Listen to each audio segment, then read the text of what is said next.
pastoral, o Papa Francisco declarou recentemente o reconhecimento dele pela relação homoafetiva, que todos são filhos de Deus e são merecedores de construção de uma família. Eu queria saber a sua opinião sobre a declaração do Papa. Eu não sei se você acompanhou, acho que foi mais ou menos em 2013, eu dei uma entrevista para a Folha de São Paulo, em que eu fui execrado pela ala mais conservadora da igreja, porque eu fiz justamente essa distinção. Nós precisamos saber distinguir o que é uma regra religiosa de uma regra civil. Porque somos religiosos, nós não temos que impor às pessoas que não são as nossas regras ou impedi-las de terem os seus direitos civis garantidos. Eu sempre considerei uma injustiça. Eu vi essa injustiça acontecer e por isso que tantas vezes eu falei, e foi muito interessante porque o Papa, ao se posicionar agora, eles fizeram um recuo histórico e ele já falava isso como arcebispo de Buenos Aires. As pessoas que constroem uma relação... Então você já sabia desse pensamento dele quando ele era arcebispo?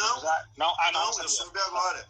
O que eu estou dizendo é que em 2013 eu fiz essa distinção, dizendo que a união civil entre pessoas do mesmo sexo não era uma questão religiosa, era uma questão civil.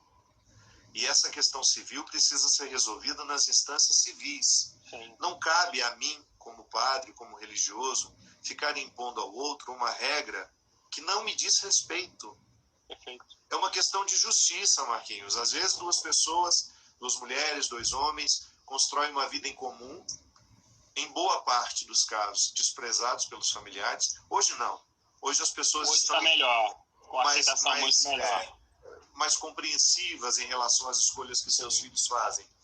Mas antes, um homem que se dizia homossexual e que tinha um relacionamento estável com o outro, ele era execrado pela família, ele era motivo de chacota. E essas pessoas constroem uma vida em comum, meu amigo. Aí depois vem a falecer uma dessas partes, aí aqueles familiares que nunca davam atenção vêm para reivindicar os bens. Isso é justo? É absurdo. Então, uma conduta religiosa não pode incorrer em injustiça. Né? Então, essa definição do Papa não é que agora os padres terão que celebrar casamento de pessoas dentro do mesmo sexo, ou melhor, de pessoas do mesmo sexo dentro da igreja. O contexto que ele fala é de uma instância jurídica civil, importante de ser distinguida.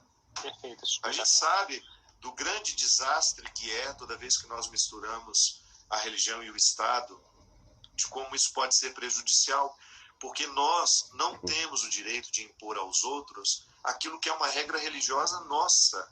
Sim. O Papa, quando ele fala com o povo católico. É o primeiro lugar a ser ouvido. Depois, se aquilo faz sentido para outras religiões, tudo bem, mas a regra é para nós católicos. E ao ter a coragem de fazer essa distinção tão necessária nos dias de hoje, ele promove um ato de justiça. Total. Sim, Total. Nós não podemos ficar de olhos fechados para os muitos relacionamentos que são, muitas vezes, por causa da morte de um ou de outro parceiro, os bens, os direitos não são reconhecidos. Foi como você falou, uma questão civil. Viva o Papa Francisco. Eu sou católico, obviamente.